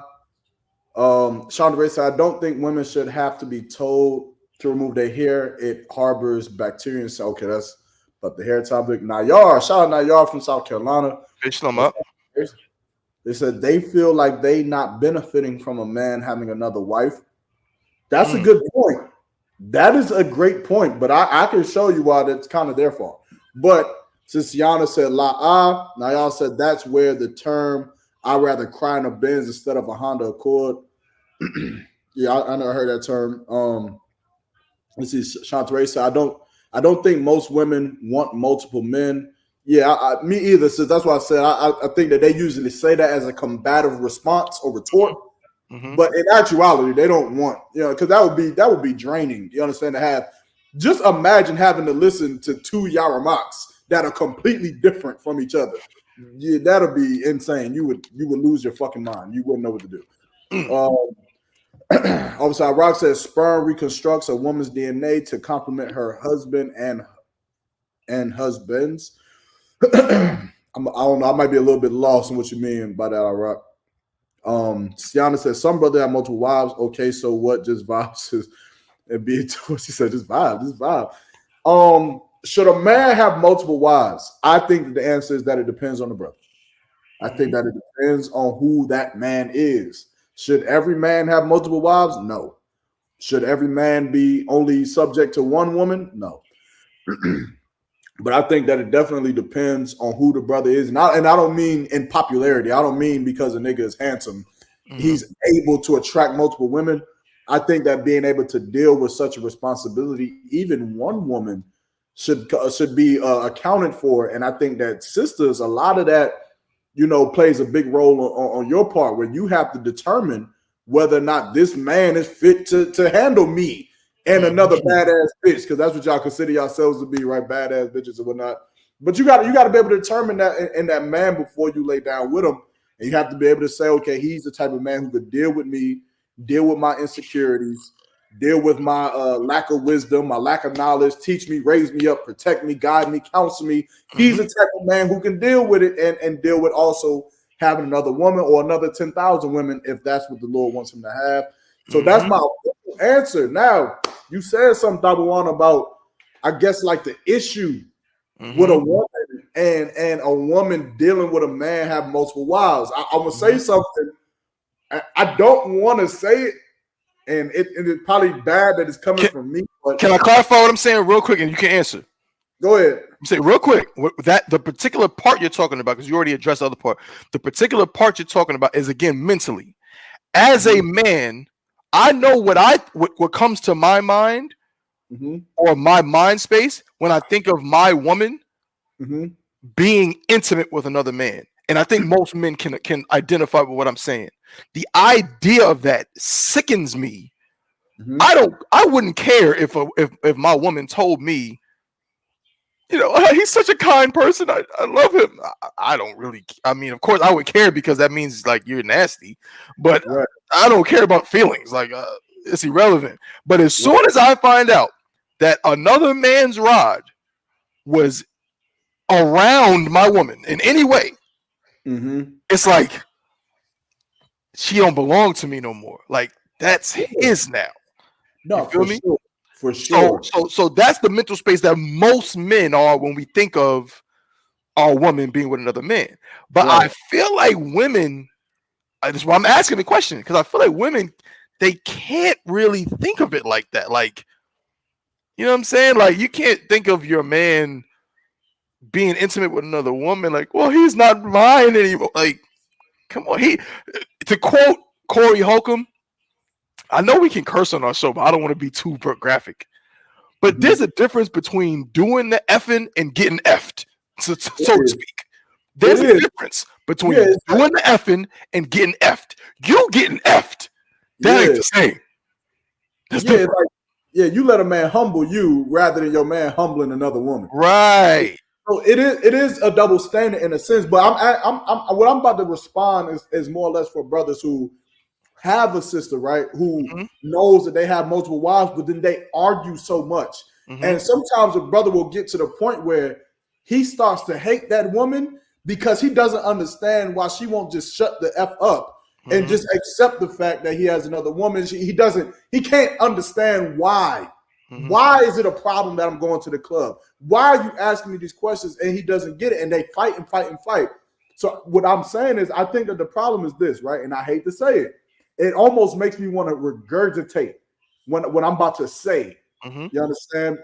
Because, but I think that as brothers, I think that it's slightly important Mhm. to imagine.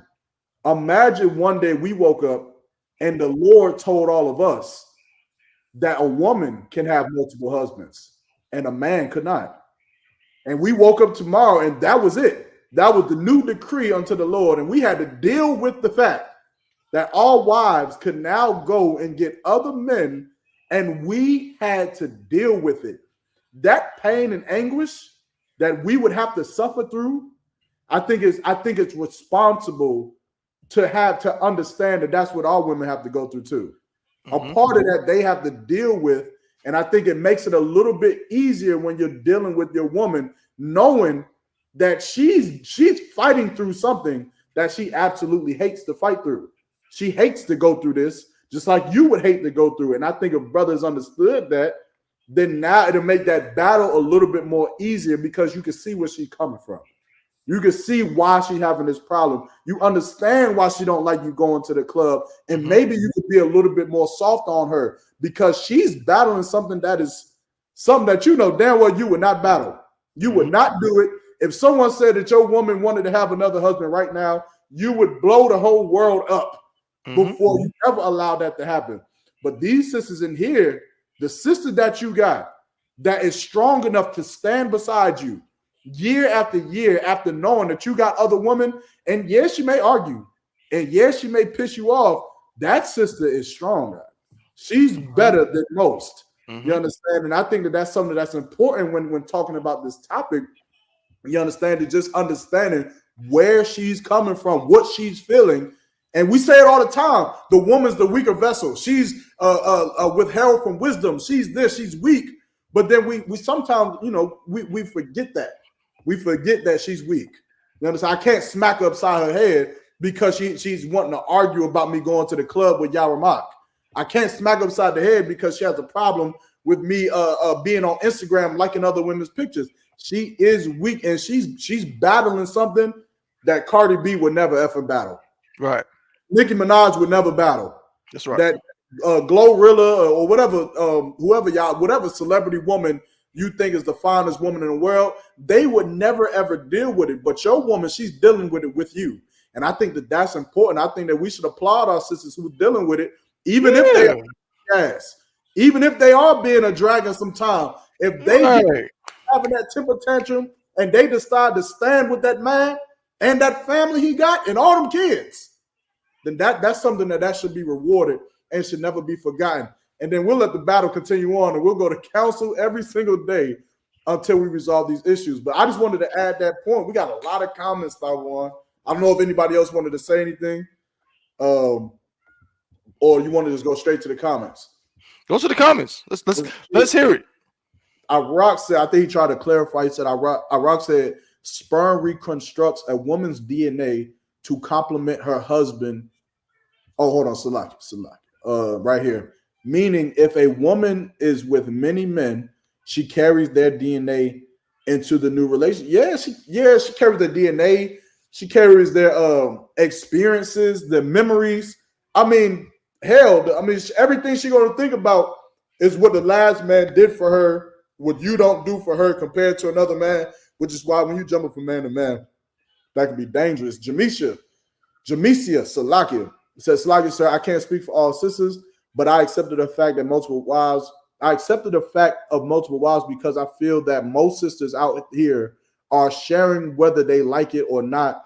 My only thoughts or concerns was having multiple wives not in the truth or not interested in the truth. I feel if he makes you happy, focus on that.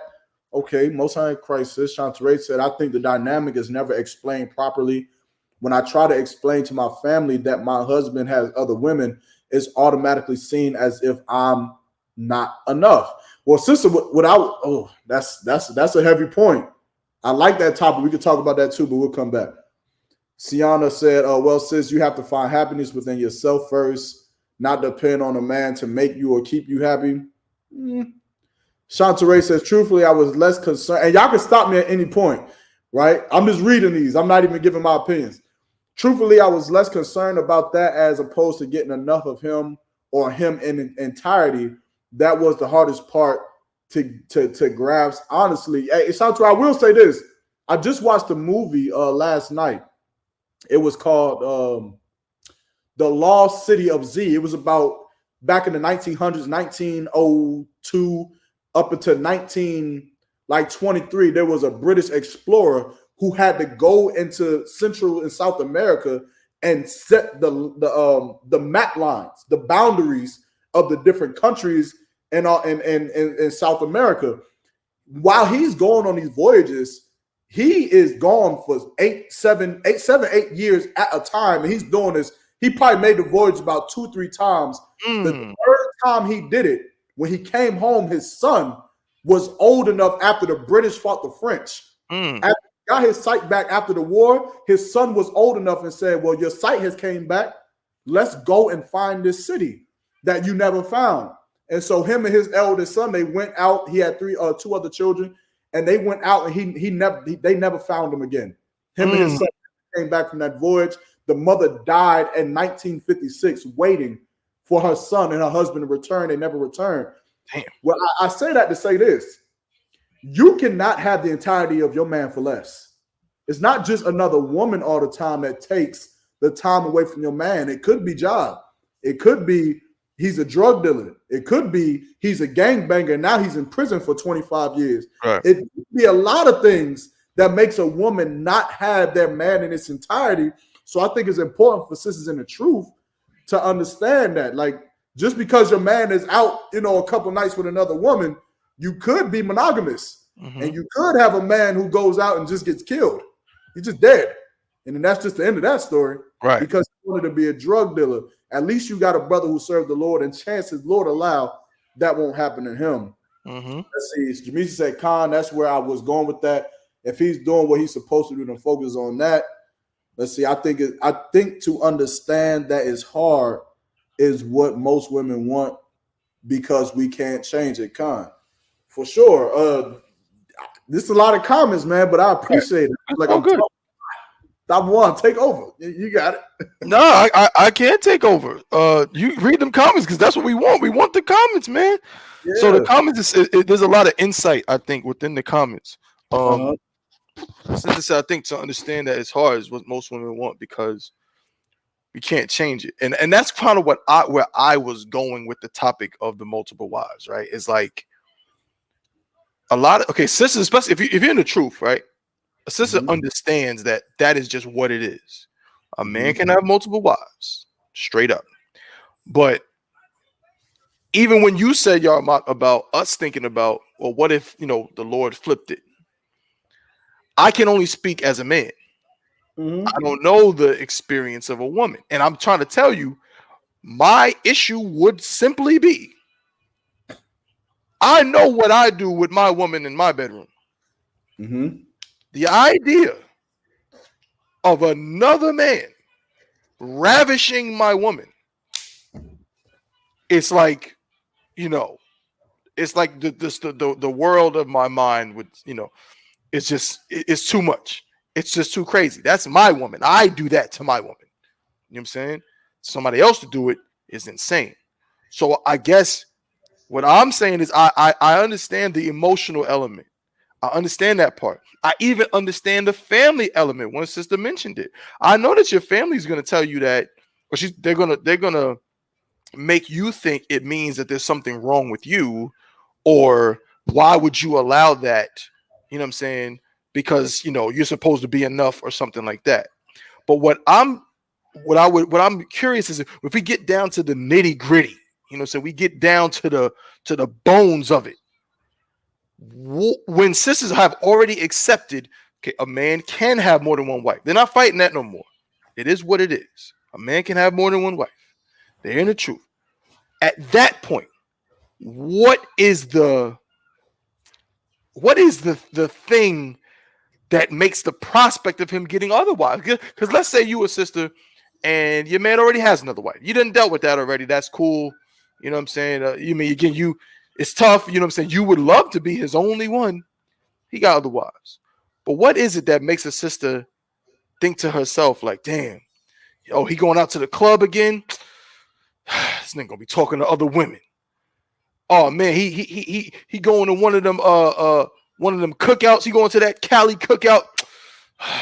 He gonna be talking to other women. What at that point is the issue? Because I'm wondering, maybe for sisters, it's the same thing as a man. Maybe y'all like don't like the idea of your man being intimate with another woman. You know what I'm saying? Maybe that's what it is. So that's more so my thinking or what I'm curious about. I wonder if for sisters that works the same mentally in that space, or is it something else, or is it just strictly that emotional thing?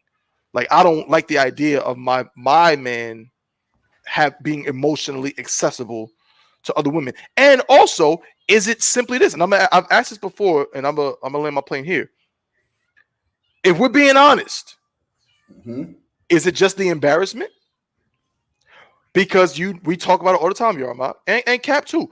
How many times have we talked about it on the show that whenever sisters, they man is doing something or talking to other women or something, they say, "Oh, you embarrassing me." I mean, you talking to other. It's embarrassing. I mean, what's the African girl name? Scarlett. She just went on live, and I guess she was, she didn't have her makeup on, and she was kind of at home, and she asked her man, "Do I look pretty right now?" And he was like, "No, not right now." And the whole internet went crazy. She came back and put a post up like, "I apologize to everybody. I am embarrassed. My relationship is now the joke of the world." Like there's something about a woman's relationship with her man and how she presents it to the world that makes it like, oh, I can be embarrassed with with his actions. Whereas with men, we don't really have that much unless our woman, literally. Do you feel like it's the competition? And I know. Come on, no, it's a lock it, bro. I'm gonna cut you off. Go ahead. No, I'm saying like just that thing where it's just like, again, I think I touched on it the last time we had the show about how when we raising our daughters and just kind of cutting back on just telling our daughter how beautiful they are, how they deserve. Like that song was damn, that one's like Daddy bought a diamond pearl, and if that diamond pearl don't shine, Daddy's gonna buy you every goddamn thing in the world. Like I think that subconsciously trains, especially our daughters, to just expect certain things. And I see it, bro. Like again, y'all know me, man. Y'all either love YAHANNA or you hate YAHANNA. But one thing I'm gonna keep it real. Some of these sisters be butt ugly. And they be talking like they Ruby Rose. Like they be talking like I don't need nothing. Not Ruby Rose. Yeah, I'm just saying like it's because it's like I'm looking at you. You're not a dime. Like you're probably like a 4 out of 10. But the mindset behind that woman is like, my daddy told me I was a princess. I know I'm that bitch. I know I'm this. I know I'm that. And that behavior, it shows. And that go ahead. What you about to say? No, bro, Salakia, what you saying is right on point, bro. Like, and I think what you like, that's the culture, and what you're breaking down is heavy because that's like a lot of times the origin of it. See, and that's why people always get confused. A lot of brothers these days on the internet, social media are starting to kind of just say how men feel. A lot of men are saying, well, I care more about respect than love. Now, that's always a weird statement because respect is love. But here's the thing, or can be love. But here's the problem. Most brothers, we don't like growing up. Our whole what makes us valuable as young boys and going into young men is not necessarily how handsome we are. Right. It's always how strong we are, how resourceful we are. Yeah, that's what we think of what makes us a man. So when we become a man, it's like, I don't care about, if I'm a handsome fellow or whatever, that's cool. But that's not what's going to make me embarrassed per se. My woman will not embarrass me unless she disrespects me in public. That's what generally makes a man feel embarrassed, right? When a woman disrespects him in public, it makes me look like I'm what? Like I'm weak. That's what we hold dear to ourselves. But women are often taught, not just from their parents, from the Disney movies, from the TV shows, that that everything about them has to be this sparkly diamond spectacle. And if a man does anything outside of that, then she's less of. So if I'm a man and she's not my only woman, well then she can't feel like that bad bitch in the club. You know what I'm saying? She can't feel like that bad bitch who, who go to the club and get a booth and get bottle service and it's her birthday, it's such and such's birthday bash. Like she can't feel like that if her man got 2, 3, 4, 5 ribs. Hey, if I'm in the club and I got Rihanna in the club with me, right, my woman, and I step out the section to go holler at Ruby Rose, does that make Rihanna any less of a bad bitch? Yes. No, it's like it. No. Let me clarify. Like Rihanna ugly as hell now. The answer is no. It doesn't make her less of that. But in her mind, and the more important thing, in the mind of other women, it will. And I gotta agree with the sister. Hold up, the sister said it. Sister Shauna Ray said, "Embarrassment is always the fact. They're not gonna lie. Women are very, very, even if they don't admit it, are very often in some kind of competition with other women. So when a woman goes out, whatever her man is, that's why women don't never want to be with a man that other women don't want. You ever notice that? They never. We talk about it all the time. They never want the man that other women don't want. It'd be some nerdy dude who, been her friend on Facebook for 800 years, and he probably would give her the whole world. He probably would give her everything, do everything for her. Why she don't want him? He may not even be ugly, but why she don't want him? Because he corny. Because he don't got a certain personality that other women find attractive. She can't go out with him and feel proud that, oh, this is my man. Women be low-key wanting other women to want their man. Y'all are not going to admit it, but it is the truth. Women.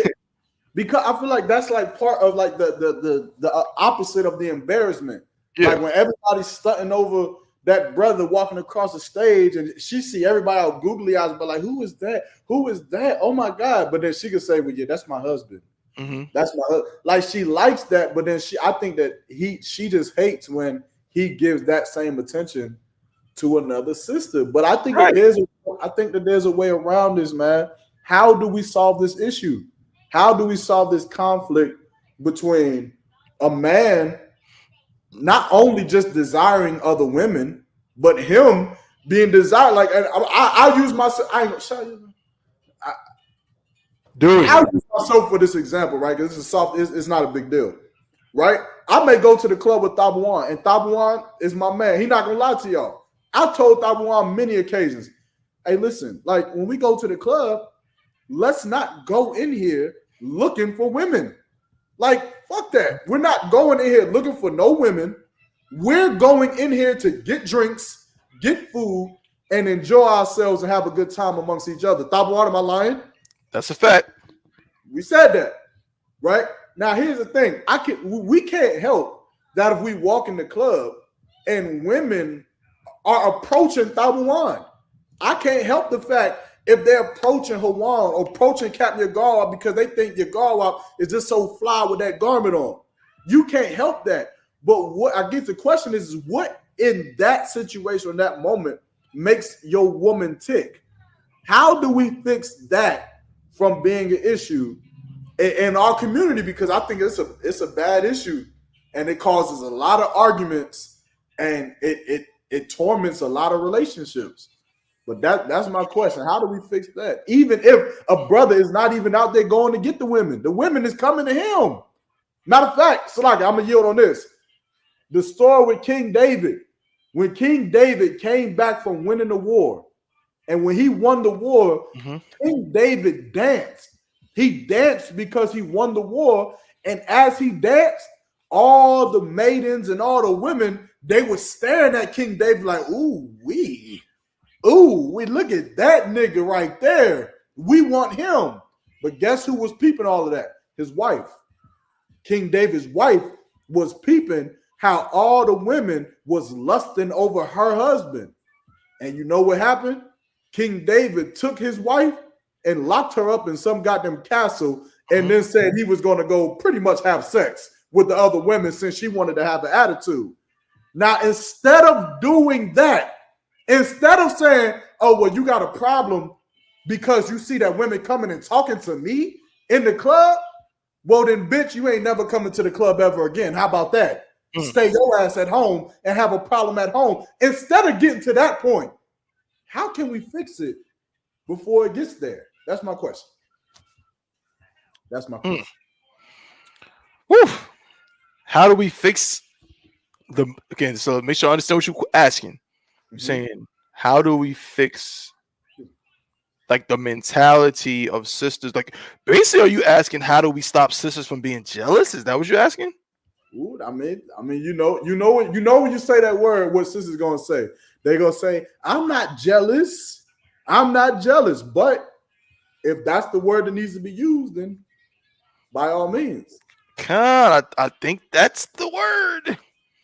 I do. I think that's the word.